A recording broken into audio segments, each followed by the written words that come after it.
In the summer of 1940, the skies above Britain had witnessed a battle unlike any in history.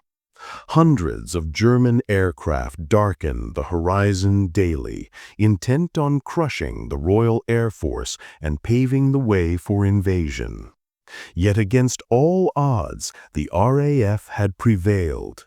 Fighter Command had won the Battle of Britain, and the invasion barges that had gathered across the Channel never made the crossing. The secret of that victory sat along the British coastline, a network of towering steel masts, each over 350 feet tall, stretching from the Shetland Islands to the Isle of Wight. This was Chain Home, the world's first integrated air defense radar system. These angular giants transmitted radio waves into the sky, detecting incoming aircraft while they were still over the Channel, sometimes at ranges exceeding 100 miles. The technology had proven itself spectacularly. Fighter controllers, sitting in operations rooms deep underground, watched as luminous plots appeared on their boards, each representing a German formation detected by the Chain Home stations. Squadrons of Hurricanes and Spitfires scrambled to precise altitudes and headings, intercepting the enemy with an efficiency that seemed almost supernatural to the Germans. In the corridors of Whitehall, confidence ran high. Britain's scientists and military planners believed they possessed a decisive technological edge. The radar stations had been developed in strict secrecy throughout the late 1930s by teams at the Radio Research Station and later at the Telecommunications Research Establishment. The system represented years of pioneering work by physicists like Robert Watson Watt, whose experiments with radio direction finding had laid the foundation for operational radar. Intelligence assessments from 1940 and early 1941 reinforced this confidence. Reports suggested that Germany had focused its pre-war technical efforts on offensive capabilities: faster aircraft, more powerful engines, devastating bombs. Defensive technologies, the thinking went, had been neglected. Why would Nazi Germany, confident in its blitzkrieg doctrine, invest in detecting incoming threats when it planned to always be on the offensive? The Air Ministry's technical intelligence staff had collected fragments of evidence about German electronics research, but nothing suggested a comprehensive radar capability. Some captured Luftwaffe crews, when interrogated, seemed genuinely puzzled by how British fighters always seemed to know where they were. The conclusion seemed obvious: Germany lacked equivalent detection technology. This assessment shaped RAF strategy throughout 1941. Bomber Command intensified its nighttime raids over German-occupied Europe and the Reich itself. The planners calculated flight paths, timing, and altitudes based on traditional defensive measures: searchlights, sound detectors, visual observation posts, and simple luck. German night fighters were a known threat, but intelligence suggested they relied primarily on visual acquisition, occasionally guided by searchlight batteries. The RAF's confidence wasn't mere arrogance. It was based on tangible evidence of British technological achievement. Chain Home had worked. The cavity magnetron, developed at Birmingham University, had revolutionized radar capabilities, allowing for shorter wavelengths and more precise detection. British scientists were pushing boundaries, developing airborne interception radar that could be fitted into night fighters. The telecommunications research establishment at Worth-Matravers had become a crucible of innovation. In briefing rooms across fighter and bomber commands, the narrative remained consistent. Britain held the technological high ground. Whatever defensive measures the Germans employed, they were improvised, conventional, and fundamentally inferior to British capabilities. But by mid-1941, subtle anomalies began appearing in operational reports, small details that didn't quite fit the accepted narrative. The first hints of something unexpected came not from intelligence analysts, but from bomber crews themselves.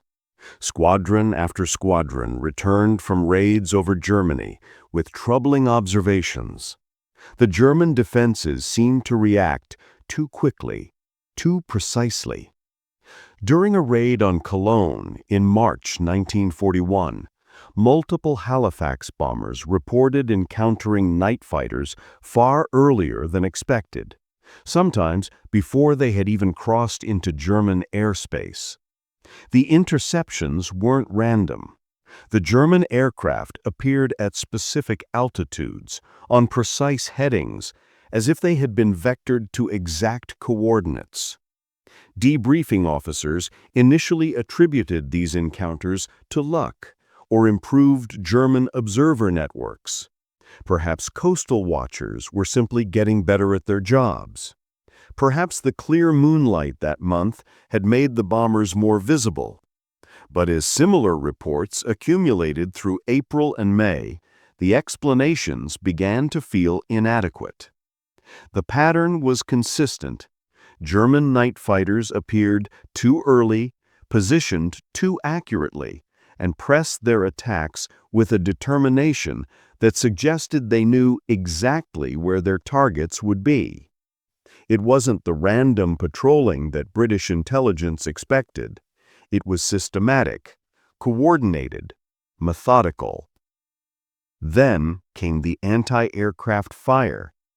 RAF crews had become accustomed to flak, the explosive shells bursting around their aircraft as they approached German cities. What they couldn't explain was how the flak batteries seemed to track them through complete darkness. On moonless nights, when visual tracking should have been impossible, searchlights would suddenly illuminate their aircraft with uncanny precision, followed immediately by concentrated anti-aircraft fire. The searchlights themselves behaved strangely. Rather than sweeping the sky randomly, they often appeared to be pointed at specific locations before being switched on, as if the operators knew where to look. Some crews reported seeing cones of searchlights converge on their position from multiple directions simultaneously, a coordination that suggested something more sophisticated than ground observers shouting into telephones. Flight Lieutenant Operations officers began compiling the reports. Maps were marked with locations where unusual intercept accuracy had occurred. Timelines were constructed. The data pointed to German defensive capabilities that shouldn't exist according to current intelligence assessments. At Bomber Command Headquarters, the mounting evidence prompted questions. If the Germans could detect aircraft with such precision, what technology were they using? The initial theories seemed almost desperate in their conventionality. Perhaps improved sound detection equipment, perhaps infrared searchlights, perhaps just exceptional training and discipline. But none of these explanations satisfied the scientists at the Telecommunications Research Establishment. Dr. R.V. Jones, the young physicist heading the Air Ministry's Scientific Intelligence Section, began receiving copies of the operational reports. Jones had been instrumental in previous intelligence breakthroughs, including the discovery of German radio navigation beams used during the Blitz. He recognized patterns that others might dismiss as coincidence. Jones requested additional information: exact locations of intercepts, times, altitudes, weather conditions, moon phases. He wanted data. The pattern that emerged troubled him deeply. German defensive responses showed characteristics consistent with electronic detection, specifically with radar. Meanwhile, photographic reconnaissance unit Spitfires flying at extreme altitude over occupied Europe began returning with images that raised more questions. Analysts at RAF Medmenem, studying photographs of German-occupied coastlines and inland positions, noted unusual structures. Strange towers appeared near key locations, not the massive masts of chain home, but smaller installations with distinctive antenna configurations. One photograph, taken over the French coast near Cherbourg in early 1941, showed a peculiar array. A central tower, perhaps 30 feet tall, supported what appeared to be a large rectangular frame.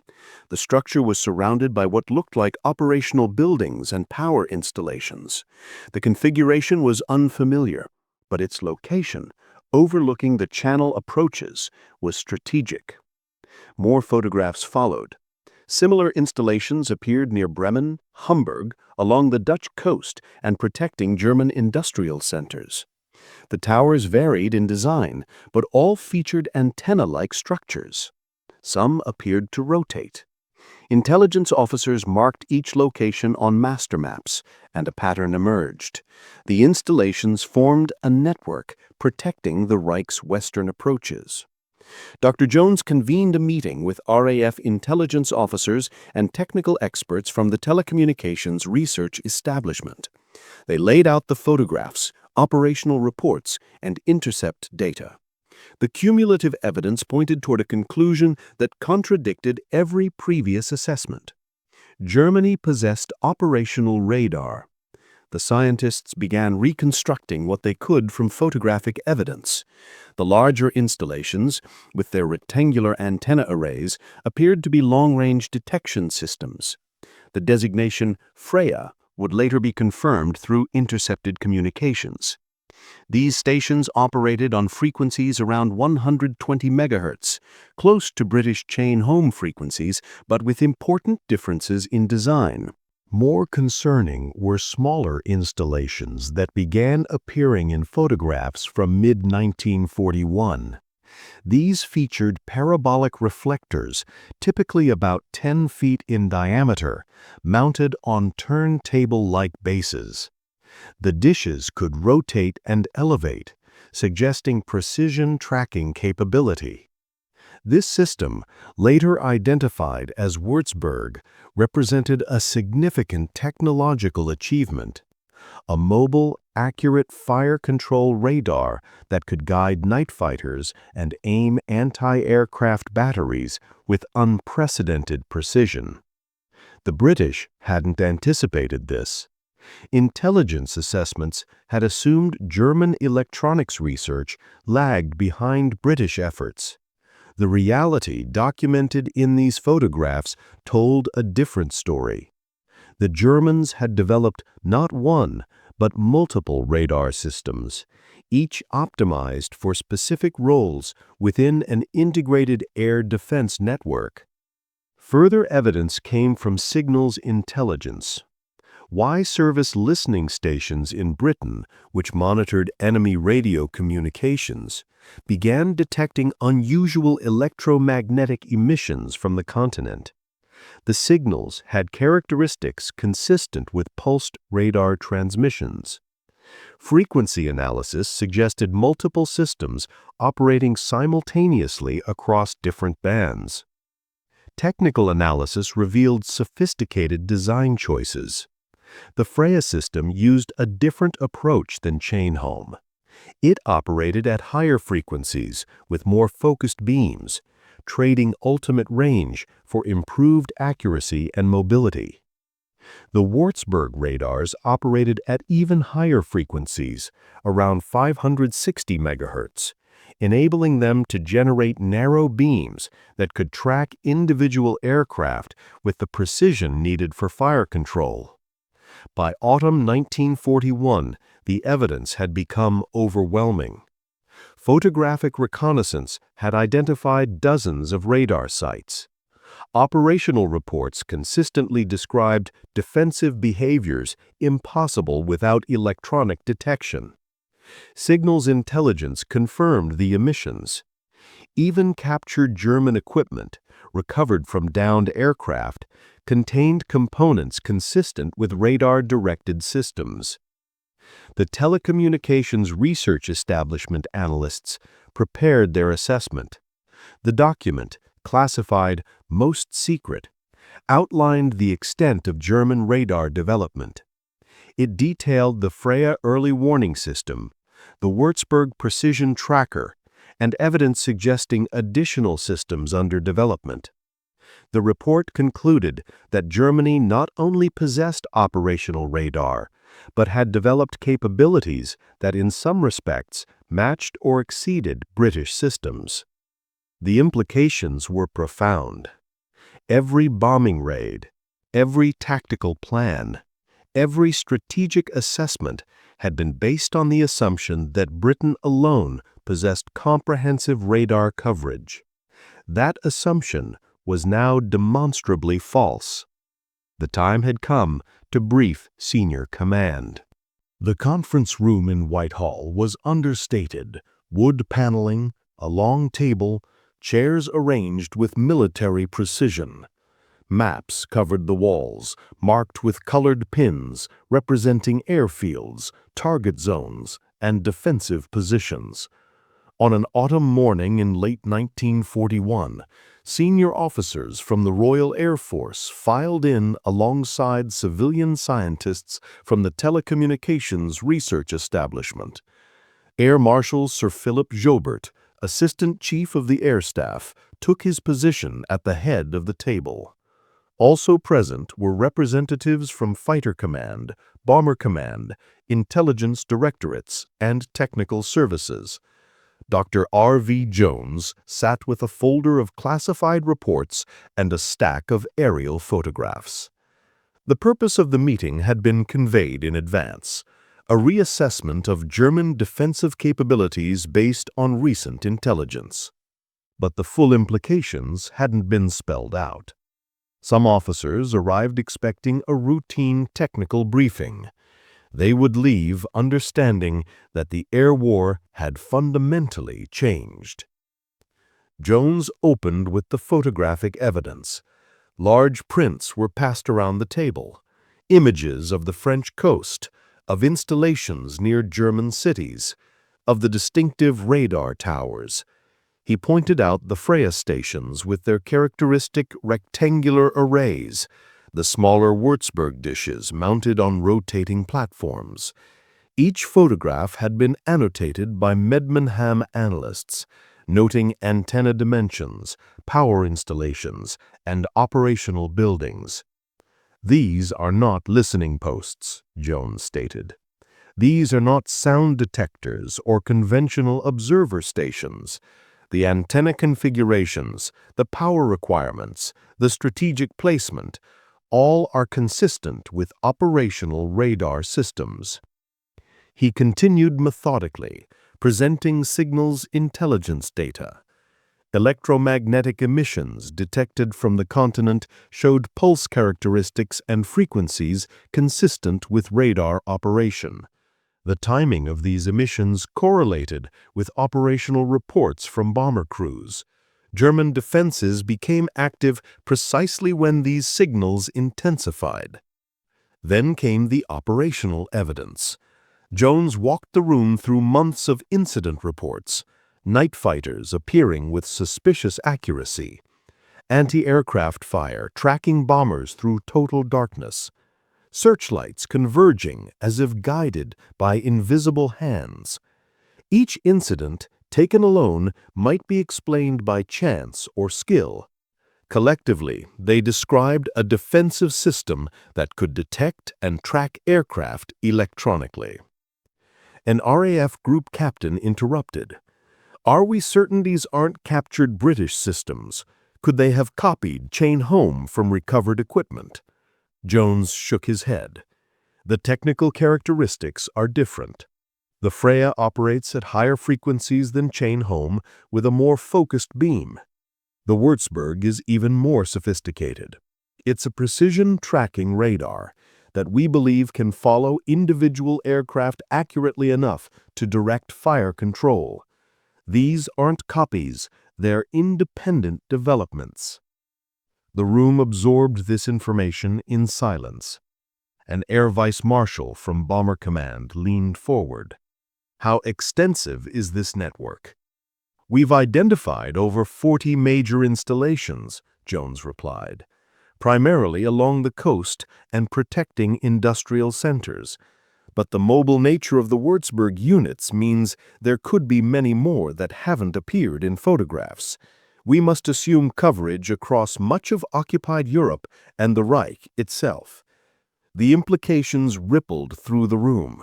Every officer present understood immediately what this meant for operations. Bomber Command's nighttime raids, planned on the assumption that darkness provided concealment, were being tracked from the moment they crossed the coast. Fighter Command's assessment of the air threat had been based on incomplete understanding of German capabilities. Intelligence estimates of enemy strength and deployment had failed to account for force multipliers provided by radar guidance. How long have they had this capability? The question came from a senior intelligence officer. We're still establishing the timeline, Jones admitted.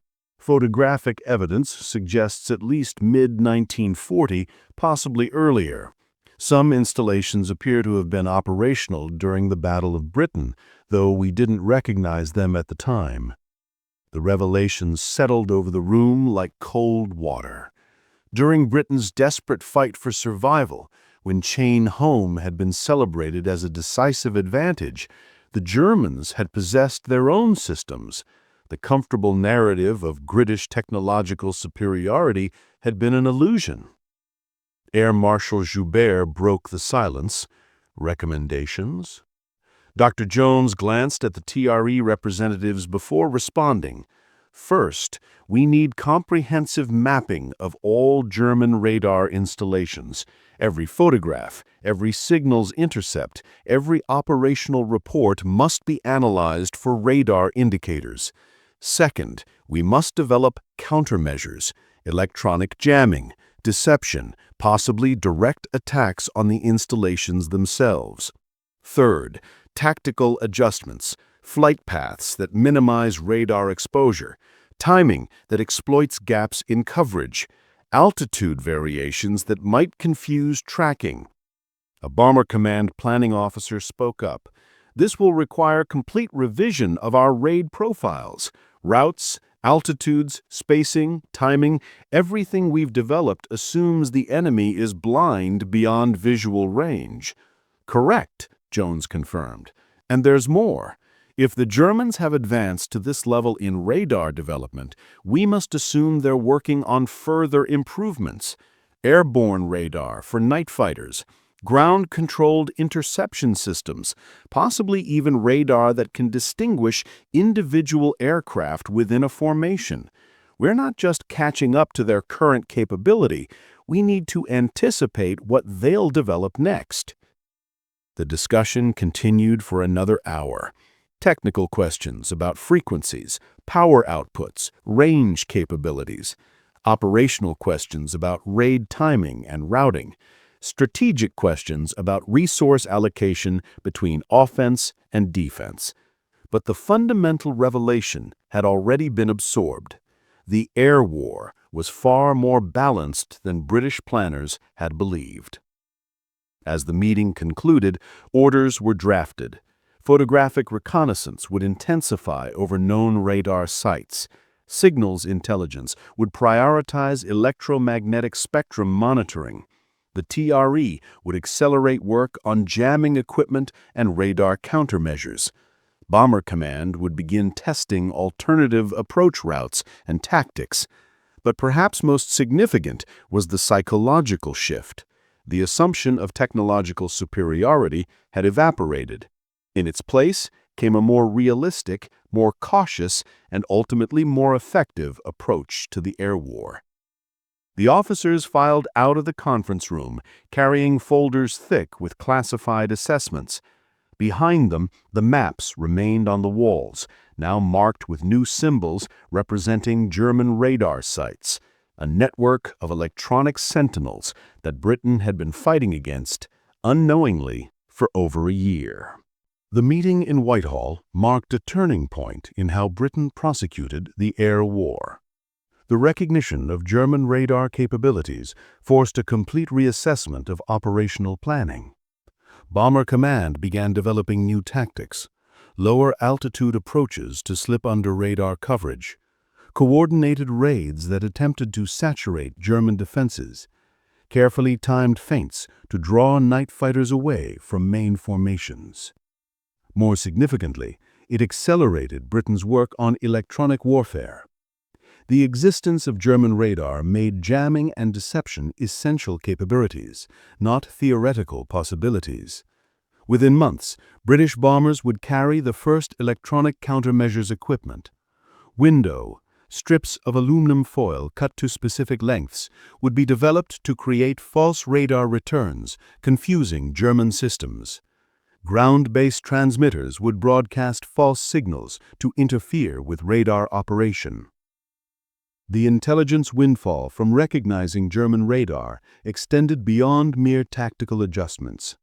Understanding that the Germans possessed advanced electronics capabilities prompted reassessment of other technical intelligence.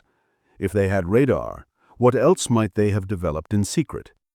This mindset would prove crucial in detecting other German technologies: improved acoustic torpedoes, proximity fuses, jet propulsion research. The revelation also prompted questions about intelligence methodology. How had such a significant capability gone undetected for so long?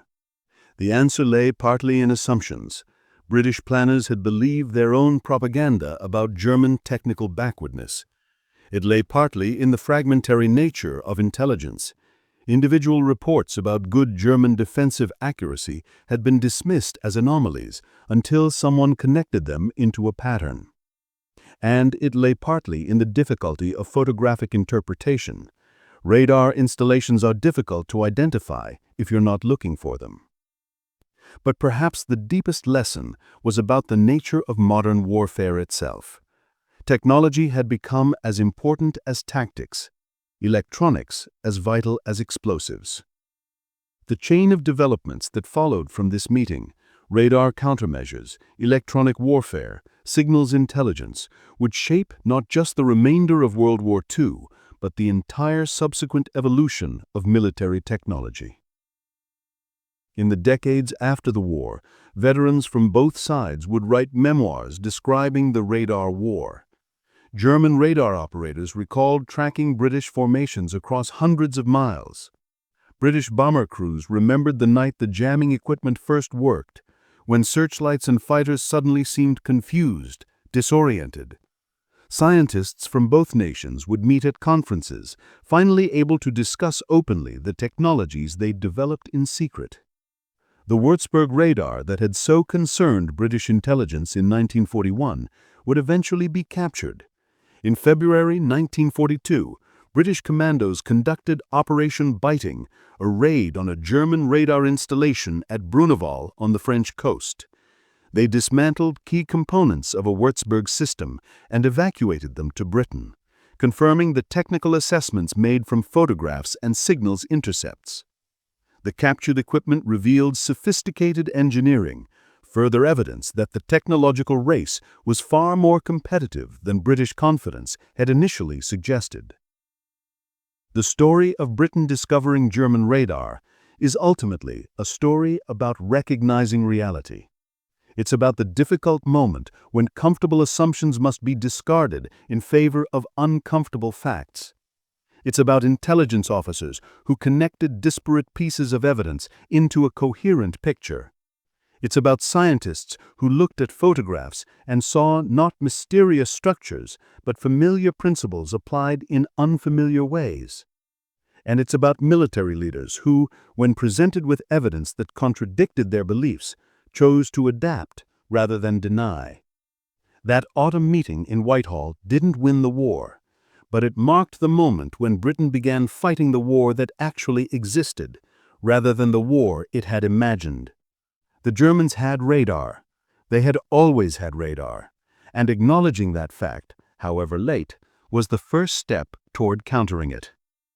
The air war would continue for another 3.5 years, but it would be fought differently, with both sides understanding that the true battlefield extended beyond the visible spectrum into the invisible realm of electromagnetic waves, where detection and deception danced in endless technological competition. The lesson endures. In war, the enemy you don't see clearly is often more dangerous than the one you do. And sometimes, the bravest act is admitting you were wrong.